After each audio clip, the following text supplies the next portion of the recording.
everyone, Carol from Segovia Quilts here. In today's video, we're going to be making what I want to call a faux hexie quilt top. So let me show you the pattern that we're going to be using today. So the pattern we're going to be using today is called Triangle Hexies. It's by Quilty Love, and you can make it in a baby size, throw size, twin size, or queen size.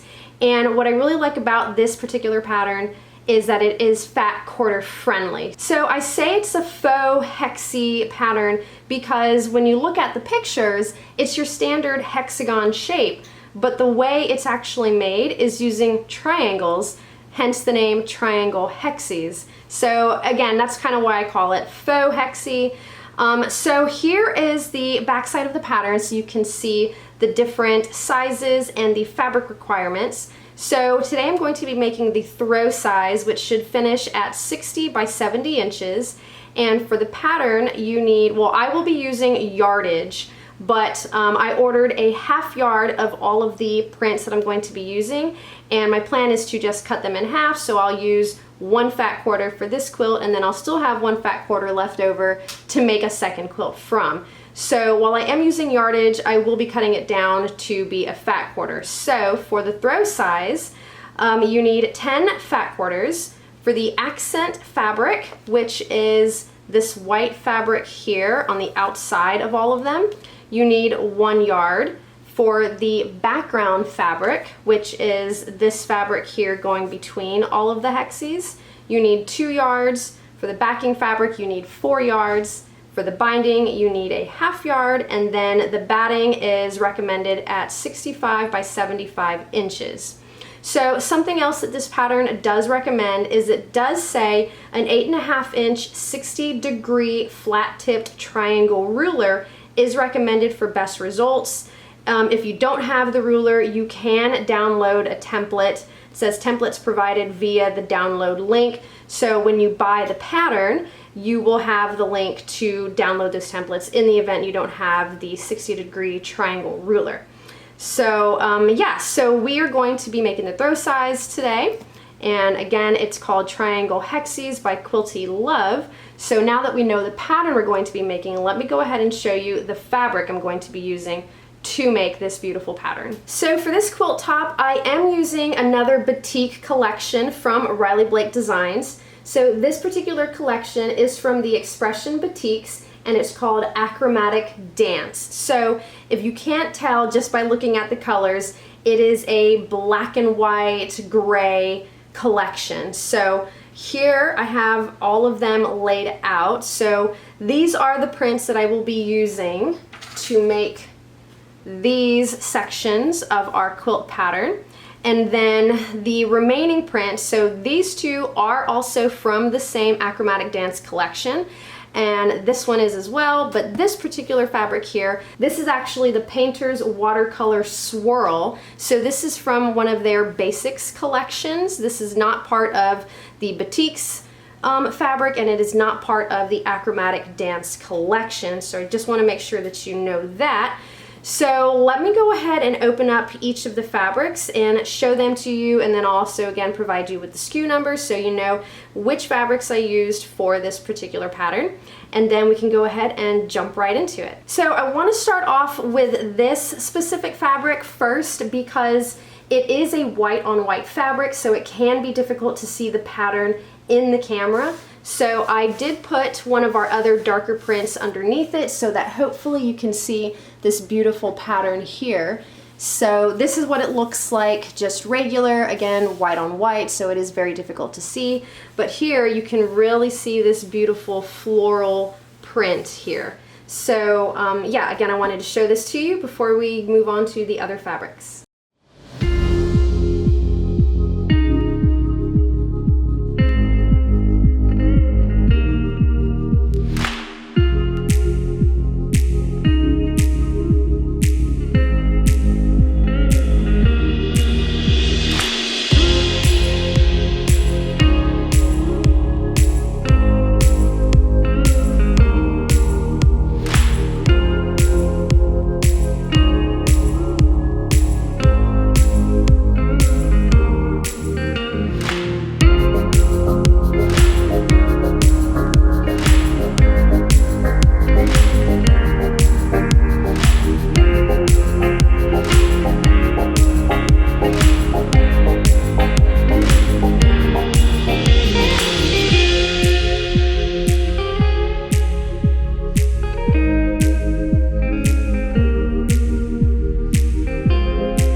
ahead and ironed all of my fabric for my quilt top.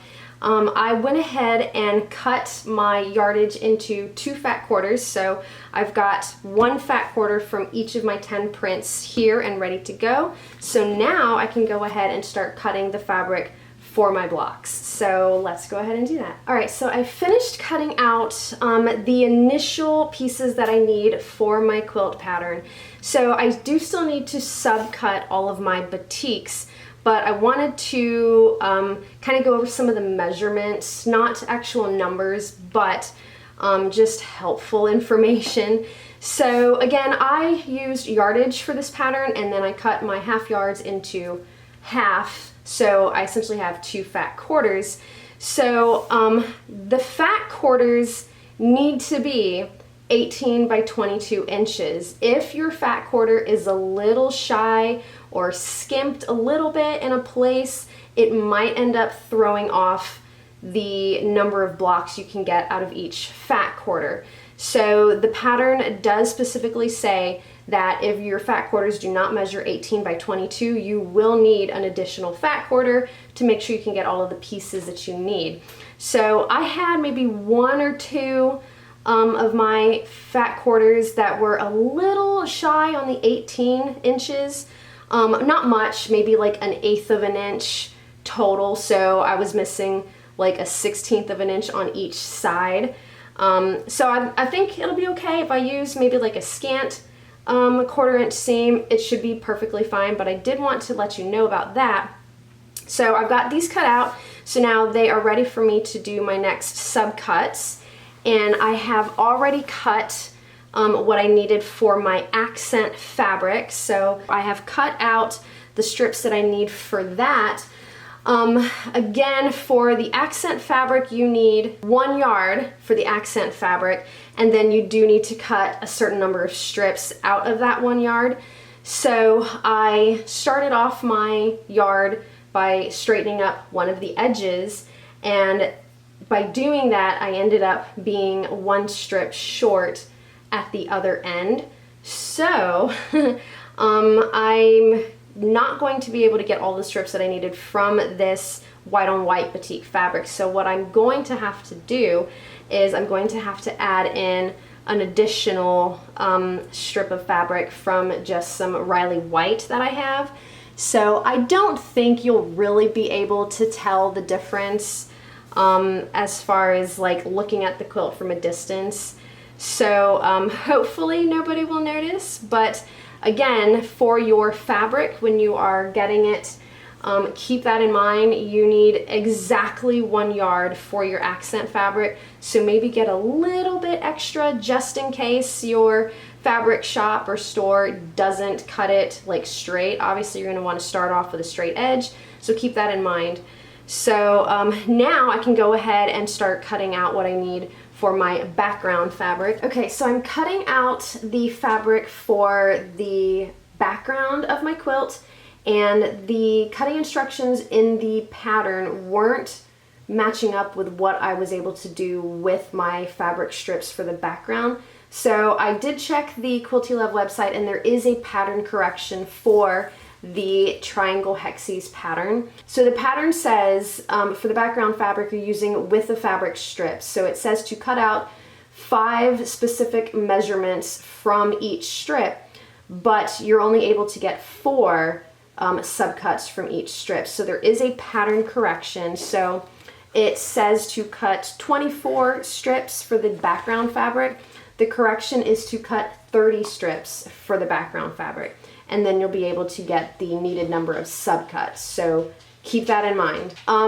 If you purchase the pattern from me, from my website, I will have a printed out correction inside the pattern, just in case by the time you purchase it and receive it and then actually make the pattern, you forget that I told you there was a correction. So if you purchase it from me, there will be a printed out correction in each pattern.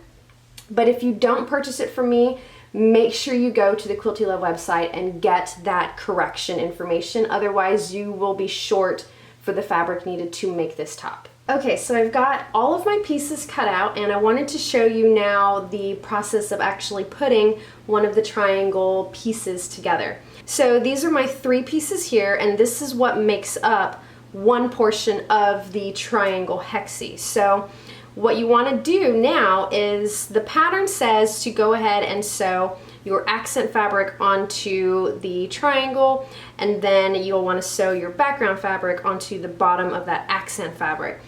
I will probably do these two, the accent and the background, together, just because then it gives me a little bit more surface area to do my pressing when I do this seam right here.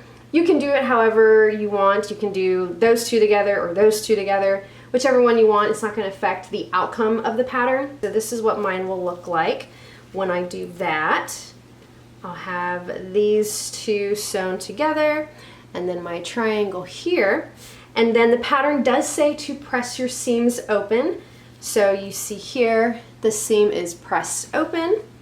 So once you get those sewn together, then you'll sew these two together, and that will look like this. So this is one section of one of my hexies. So again, also press the seams open for that seam as well. So all of my seams are pressed open, you can see there. So now as far as lining up these fabrics together, because let me go back to these right here. So this is how it will look. So when you line them up, they're not even, obviously. So when you flip it over to sew them together, you want there to be about 1/4 inch of tail sticking out on either side. Now it doesn't have to be perfect, so long as it's close, it'll be fine. So once you get that in place, then you want to go ahead and sew with your 1/4 inch seam. And again, that will look like this. So you can see here, I did not measure, I didn't mark, I didn't fold my blocks in half to find the halfway point. I just kind of eyeballed it and then I stitched it down. And you can see here on both sides, hopefully you can see there on both sides, it's pretty even. I don't know that there's really any discrepancy there. So that's honestly probably just luck. So that's how you do it for that one. And then let me get my triangle piece here. So this is the main fabric. So again, when you go to sew these two together, they're not going to line up. So when you flip it over, you want to leave about 1/4 inch of little tail sticking out on either side. And then sew your 1/4 inch seam, and then you'll end up with this one. And again, let me show that to you there. Hopefully you can see those line up pretty nicely. And again, I didn't measure, mark, fold, nothing. So if you want to, by all means, go ahead, measure, mark, fold it however you prefer to get it exactly centered, but you don't have to. There is a little bit of wiggle room. So yeah, so now you can go ahead and start piecing all of your pieces together. So I'm going to go ahead and do that, and then we can go to the actual layout process after that. All right, so I have all of my individual triangle sections sewn together. So here's what they look like, and it's super duper cute. Again, I have pressed all of my seams open, just like the pattern instructed. So now we are ready to go ahead and start doing the layout for the quilt top.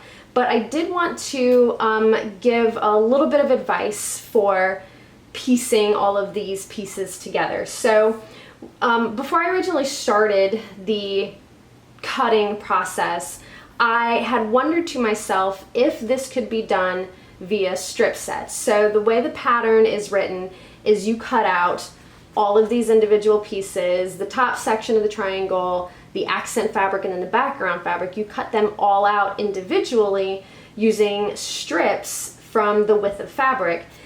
So I had initially wondered if it could be done with strip sets. I've never done a hexagon quilt or triangle quilt or anything, so I wasn't sure.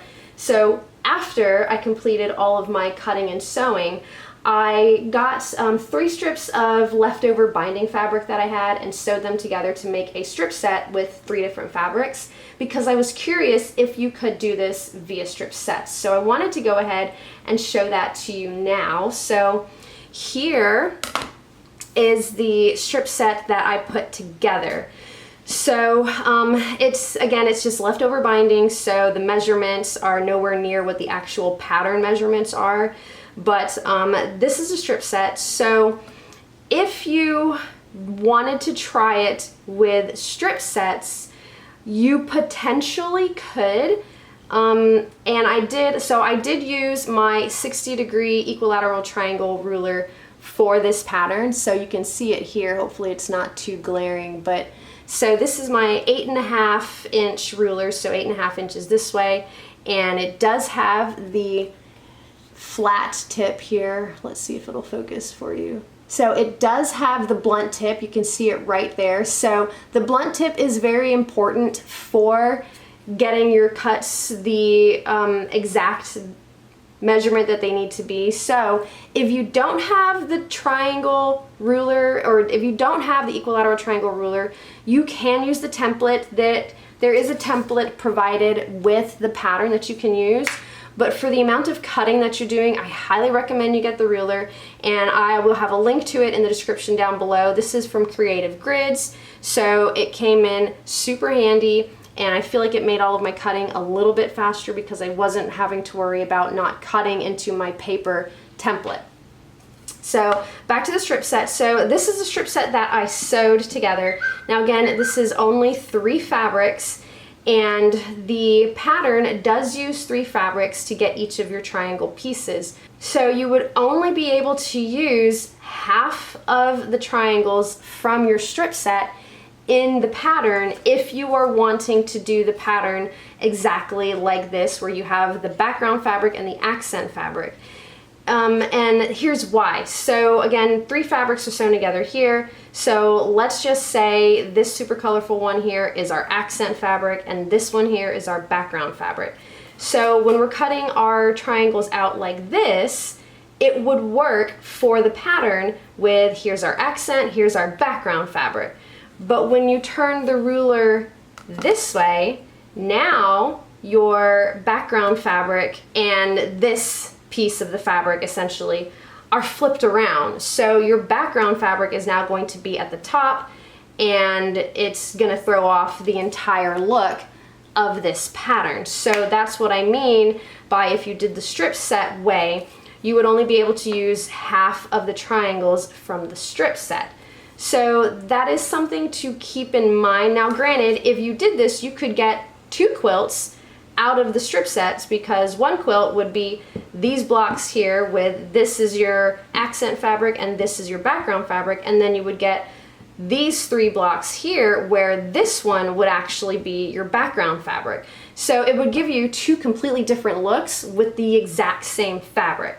So that is something to keep in mind. Or if you did this pattern completely scrappy, where you wouldn't necessarily be able to tell the difference in like the middle of the hexagon, you could do that. The only thing that would remain the same would be your accent fabric, which again is this, because that fabric would be in the exact same spot regardless of which direction the triangle is facing.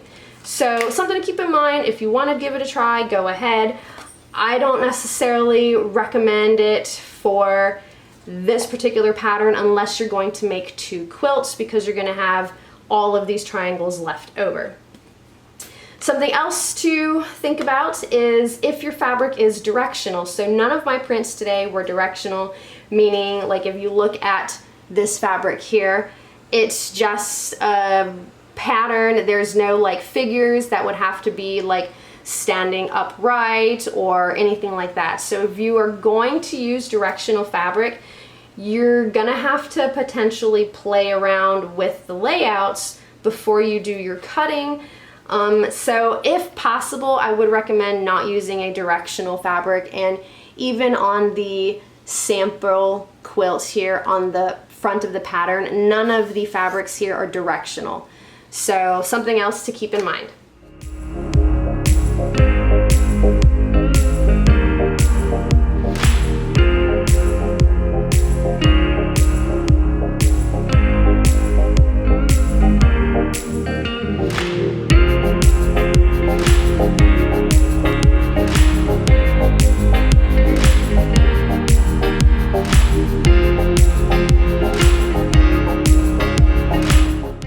Alright, so I've got all of my blocks laid out.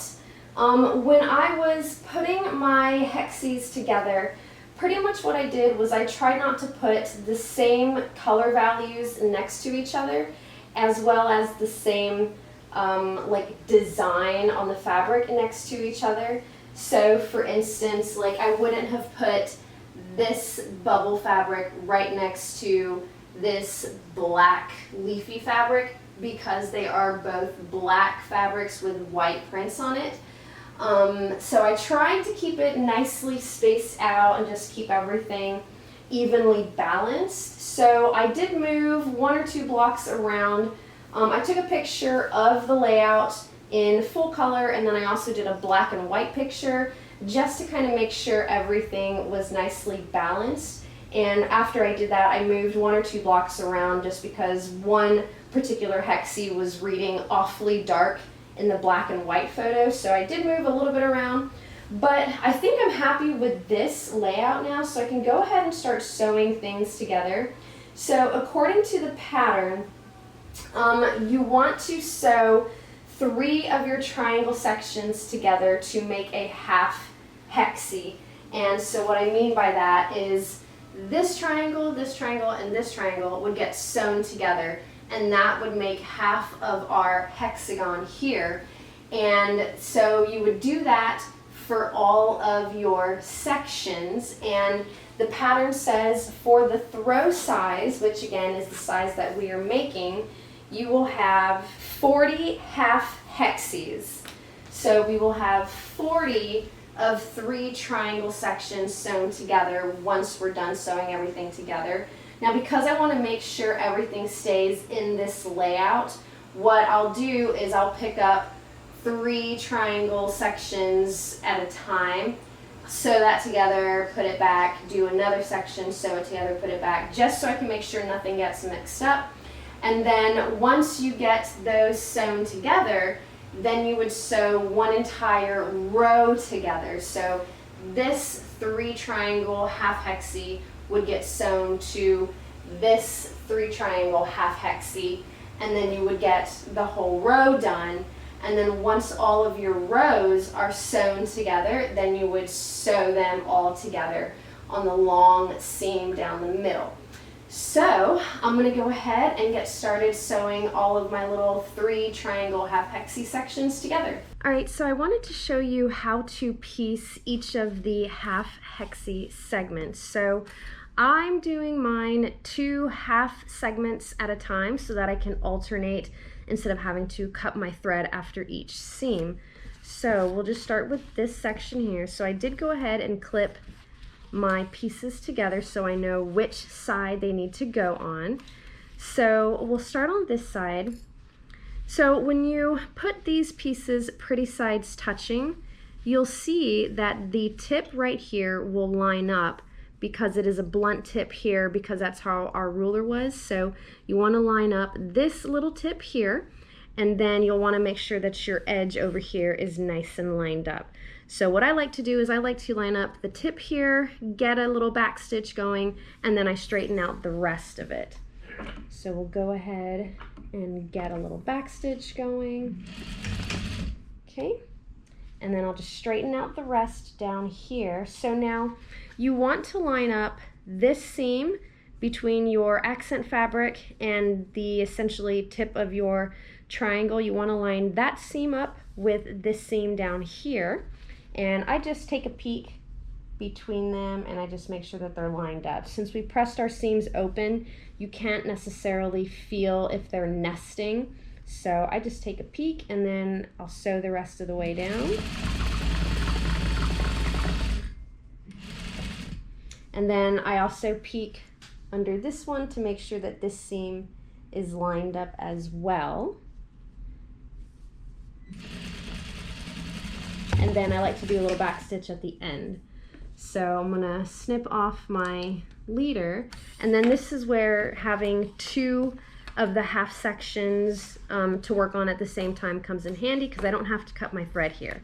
So now we'll do the same thing with this one. We'll line up the tip here, and then I'll get a little back stitch started. Okay. check this seam right here with our accent fabric, and then we'll sew all the way down.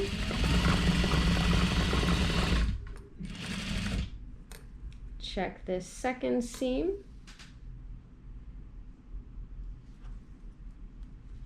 And sew down. Back stitch. All right, so now we're going back to the first piece that we were working on. So this is what it should look like. So now you want to press your seams before you sew on the next one, but obviously going back and forth to the iron would be, you know, really time consuming. So I just like to press open the seam right up here by the tip, and I only press open maybe like an inch or so, just enough to keep it open and out of my way. And then I will go ahead and line up my second side. We'll line up, and when you do it this way, so this angle here is the same angle as right here. So when you line it up, hopefully you can see this, you just put essentially the meeting point of these two blocks goes on the corner of this flat tip right here, and then you just line that up right there, and then we'll line up this little edge over here. There we go. And then again we'll do a little back stitch, and then you just carry on the same way, lining up these two seams right here.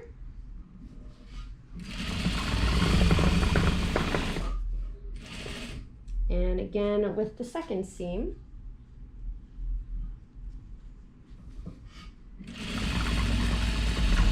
Back stitch there. And we'll go ahead and do, this is our second hexie, half hexie that we're working on. So again, we'll open up the seam right here by the tip. And I've just been using my fingernail to kind of scratch at it, and it presses it open. Just good enough for me to sew this piece on. So we'll line it up again. Then we'll line up this side.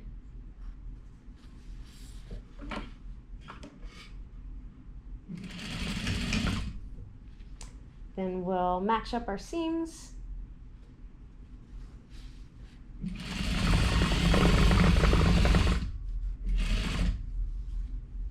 And again with our last seam for our accent piece here.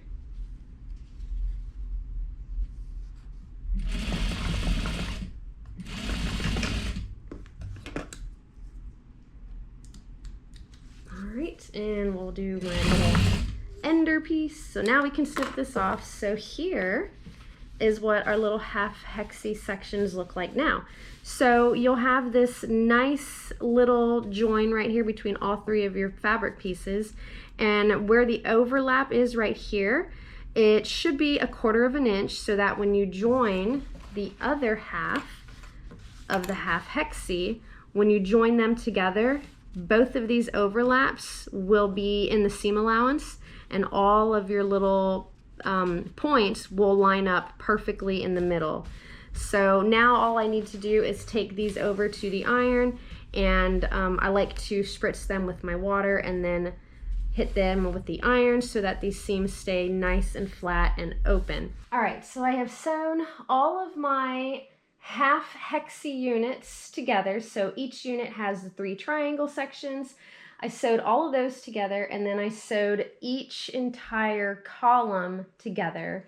So now I can go ahead and sew my long seams going up and down to connect them all together. So sewing these long seams together might take the longest, because here's where you're going to want to match up all of the seams so that you have like a seamless transition for your accent color and your background color.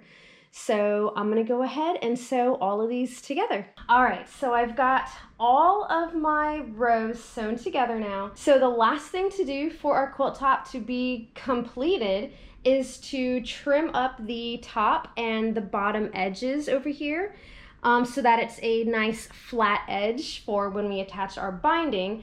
So I'm going to go ahead and get those two sides trimmed up, and then I will get this hung up so that we can see the whole finished top. All right, so here is my completed quilt top of my Triangle Hexies using the Batik collection called Achromatic Dance by Riley Blake Designs. Again, this quilt pattern is called Triangle Hexies and it's by Quilty Love. This is the first quilt that I have done using, well, I was going to say using hexies, but hexies or faux hexies, because these really are faux hexies since we made them using triangles and not an actual hexagon. So I did make the throw size, and for this particular pattern it measures 60 by 70. So from the Achromatic Dance collection, there are 21 prints in the entire collection.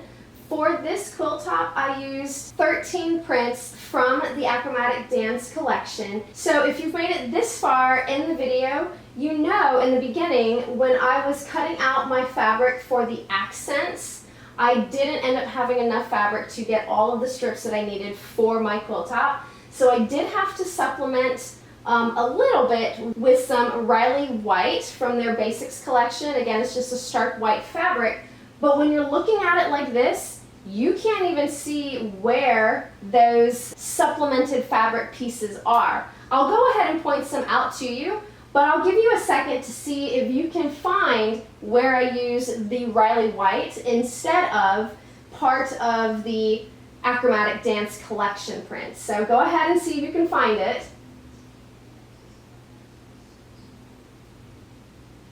Alright, so I'll go ahead and show you. So this one here is Riley White, and another one is up here, Riley White, right here. So you can't even tell where I had to supplement because I ran out of my accent fabric. Alright, so the quilt top is done. I have not quilted it yet because I've not been able to pick a quilting pattern just yet. So I think I'm going to hold off until I can find like the perfect pattern for it. Now because I'm not going to be quilting it immediately and I'll probably have to move it around a little bit, I did go ahead and do a basting stitch, if you will, or a securing stitch along the entire bottom length and the entire top length of my quilt. So I did have to cut off the excess fabric to give myself a straight edge on both sides. So because I did have to cut through a couple of my seams, namely like here, here, here, and so on, I didn't want to have to worry about my seams opening up on me, and because these were triangles, they do have a little bit of give, like on the bias of a regular 90 degree. When you cut it on the 45, you're on the bias. So even though it's not the same degrees of the angle, it is still a little bit stretchier, so I wanted to be safe, so I did go ahead and do a basting stitch on the bottom and the top of my quilt, so I don't have to worry about it once I am ready to start quilting it. So as I mentioned during the video, it is possible to do this quilt pattern using strip sets, where you could sew your strip sets together, cut your triangle sections based on the sizes in the pattern, and then you would have all of your little segments already sewn together. You can do it with strip sets. I recommend cutting out 1 or 2 strip sets first before cutting out everything from a strip set, because as I mentioned earlier, you're not going to be able to use every triangle from the strip set if you want to have this look like the pattern does. But the nice thing is that because you will have 2 different looking triangles from each strip set, you can essentially make 2 quilts using the same fabric. So I say give it a try with like 2 strip sets, which for this pattern it would be 3 different fabrics per strip set. I would say do the width of the fabric and cut out all the triangles that you can get, and then lay them out like you were putting together the block. And 1, see how you like it. 2, see if you want to do 2 quilts with the same pattern but different looks before you cut out all of your fabric. So overall, this was a super fun pattern to do. Again, this is my first time working with hexies or faux hexies. It was a great pattern. It came together surprisingly quickly once you actually start sewing all of the sections together. And then working with the Achromatic Dance Fabric Collection was a super easy task. Like, this is my third pattern, or my third quilt using a batik fabric collection from Riley Blake Designs, and I have not had any issues with any of their batik fabrics. So when I'm pressing all of my seams, I use a spray bottle of water for every single seam to get them to sit nice and flat, and I didn't have any issues with any color bleeding or anything like that from this collection or previous collections that I've used.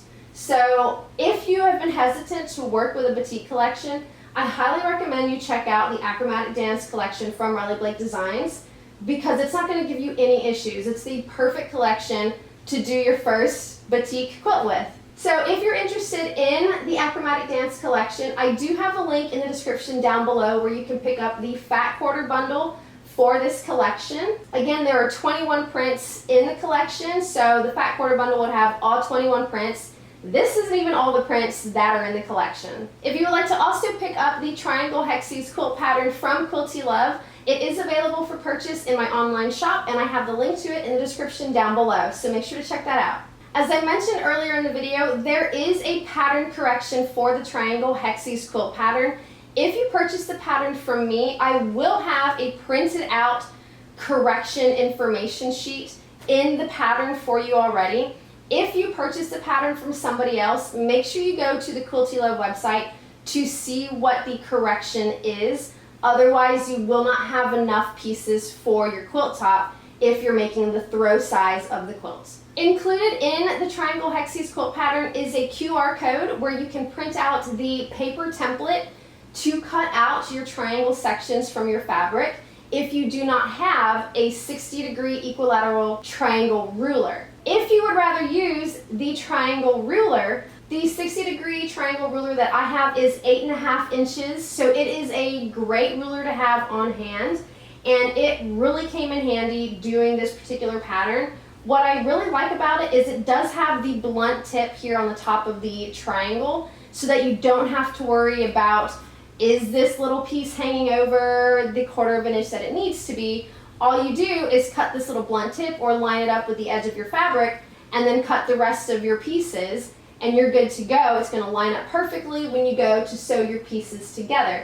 So I highly recommend you check this out. This one is by Creative Grids. I do have a link for this ruler in the description down below as well, so if you want to pick it up, you can go ahead and check that out. So that is it for today's video. Hopefully you all enjoyed this little walkthrough tutorial of making the Triangle Hexie's quilt pattern by Quilty Love using the Achromatic Dance Batik fabric collection from Riley Blake Designs. If you did enjoy today's video, please make sure to give it a big thumbs up. If you're not a subscriber to my YouTube channel yet, please make sure you do so by hitting the subscribe button. Thanks for watching, and until next time, I will see you all later.